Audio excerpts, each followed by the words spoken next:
Screen time कमी करण्यासाठी एवढ्या एवढ्या वेळेचा ब्रेक घ्यावा, किंवा असा कोणता आहे का उपाय की एवढं केलं तर तुमच्या डोळ्यांना आराम मिळू शकतो? अगदी खूप चांगला प्रश्न आहे. जसं म्हणजे उगाच बोललो की व्यवसायानुरूप कन्सल्टेशन गरजेचं आहे. म्हणजे IT फील्डमध्ये तुम्ही गेलात की IT फील्डमध्ये एखाद्या कंपनी 100 कामगार आहेत, बरोबर. ते रोजचे त्यांचं 8-10 तासाचं काम आहे.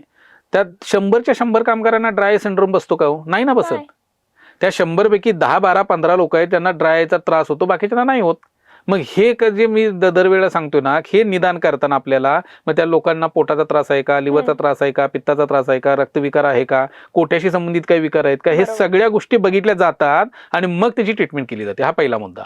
मग हे यूज नाही म्हणून काय करता येईल का? नक्की करता येतं. जसं सांगितलं तसं व्यवसायानुरूप आपल्याला जर हे करायचं असेल तर मग बऱ्याचदा असं होतं की कॉम्प्युटर 3 तासाच्या वरती जर तुमचा वापर असेल तर मग अशा व्यक्तीनं 45 मिनिट ते 1 तासाच्या अंतरानं ब्रेक घेणं अपेक्षित आहे.